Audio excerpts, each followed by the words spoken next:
Écoutez, je pense que je devais avoir la même démarche que mon père. Mon père qui voulait que ses fils, au lieu d'être épicier, soient pharmaciens et que l'autre. Hein. Moi, j'avais commencé avec l'Accent. L'Accent, son sous-titre était hebdomadaire tunisien. Puis au bout de 2 ans, j'avais essayé d'en faire un hebdomadaire maghrébin. Alors je me suis dit, après la Tunisie, après le Maghreb, qu'est-ce qui reste? Je vais faire un hebdomadaire africain. Et à l'époque, je rappelle, l'Afrique, ça n'existait pas et moi je la connaissais pas. J'avais jamais mis les pieds en Afrique, au sud du Sahara, jamais mis les pieds en Algérie, jamais mis les pieds au Maroc. Le colonialisme était tel que vous avez du mal à... On connaissait un petit peu ici à Paris, les étudiants, mais on ne connaissait pas. Mais donc, avec une certaine grande inconscience, je me suis dit, je vais faire un hebdomadaire pour africain, pour toute l'Afrique. Donc, je m'ennuyais là où je gagnais de l'argent, mais je m'ennuyais là dans les affaires. J'allais voir Bourguiba, qui était de nouveau dans une station thermale. Il allait souvent soigner ça. Et je lui ai dit, voilà ce que je veux faire. Mais, je vous répète que je veux le faire d'une manière indépendante. Il m'a dit, c'est pas pour toi ça. On va confier ça à Masmoudi ou quelqu'un d'autre. Non, toi tu reviens avec moi. Je dis non, Masmoudi ne sait pas faire, c'est ça que je fais. Bref, pour dire qu'il n'avait adhéré sans adhérer, que moi je voulais simplement qu'il y ait une neutralité bienveillante. J'ai dit, je vous demande de rien, je veux juste avoir la distance nécessaire et que vous acceptez cela. Il m'a dit, moi je te dis que c'est pas bien. Et que moi je ne peux absolument pas accepter d'avoir à ouvrir un journal, de ne pas savoir ce qu'il y a dedans. Non, de risquer de trouver une catastrophe dedans. Catastrophe. En arabe on dit sarta. C'est sa logique. Et une fois, comme il m'aimait bien, et il n'a pas voulu me dire non, il s'est dit bon, on verra toujours. Puisque c'est ce qu'il veut faire, laissons-le faire, on verra. À peu près. Mais moi, je n'avais pas besoin d'autre chose. Donc, j'ai commis l'erreur d'abandonner toutes ces affaires-là, qui ont d'ailleurs malheureusement périclité par la suite. Et j'ai commencé ce journal avec vraiment 1000 francs français. J'ai un ami à moi, communiste d'ailleurs, qui a mis 5000 francs et moi 5000 francs. On a 2 actionnaires, société à responsabilité limitée, qui vient d'ailleurs on vient de m'envoyer on l'a créée pour 50 ans. Quand on a fait 50 ans, on vient de m'envoyer qu'elle était, si je voulais la renouveler, sinon elle était morte. Donc c'est faux que le temps a passé, moi j'avais complètement oublié. Donc on a créé cette société, mon ami communiste avocat, on a eu marre au bout d'1 an ou 2, il m'a dit non, je veux pas, reprends les actions. J'ai repris les actions, je me suis retrouvé là, tout seul, ou je les ai donnés à quelqu'un, j'ai oublié, mais enfin bref, on a commencé sans argent. Et c'est terrible de commencer un journal sans argent. C'est terrible. Parce qu'on perd énormément de temps. On se bat tout le temps pour de l'argent, pour de la trésorerie, pour des choses comme ça. Et ça retarde énormément.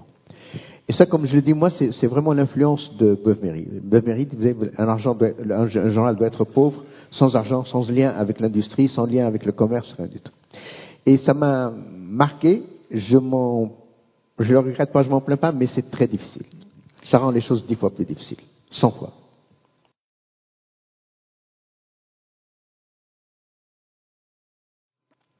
Donc j'ai créé Afrique Action la première fois, le nom Afrique Action. Et un beau jour, toujours mes histoires avec Bourguiba, il y a eu un article qui lui a pas plu, qui m'a appelé, m'a dit, mais non, tu te trompes, l'analyse est peut-être juste, ça peut pas s'appliquer à moi. Et là, il a suscité des articles contre le journal dans la presse du parti. Bon. Mais, il n'a pas osé aller plus loin. Un mois après, il m'envoie le gouverneur de Tunis. Il a dit, le président vous adresse ses salutations, mais il vous dit que le titre Afrique Action lui appartient. Et donc, il faut changer le titre Action. Il faut changer le mot Action lui appartient. Je dis, bon, écoutez, vous êtes sûr? Oui. Écoutez, demandez-lui, s'il me donne un peu de temps, 1 mois, 2 mois, pour que je le fasse progressivement, habituer les lecteurs. Il m'a dit, je vais transmettre. Le lendemain matin, il me téléphone, il dit, je veux voir. Le président vous dit 7 semaines. Il faut changer 7 semaines. À mon avis, il voulait tuer Jeune Afrique, lui. Il voulait tuer Afrique Action, et c'était le moyen qu'il avait trouvé sans l'interdire. Je me souviens, je suis sorti, pris ma voiture, je suis tourné pour voir ce que je vais faire. Je me suis dit, bon, je garde le mot Afrique, j'enlève Action, qu'est-ce que je fais? Et dans la voiture, le nom de Jeune Afrique m'est venu, j'ai dit, tiens, on va appeler ça Jeune Afrique. Et je suis retourné au bureau, j'ai changé dans la semaine, puisque c'était nécessaire, et j'ai appelé Jeune Afrique.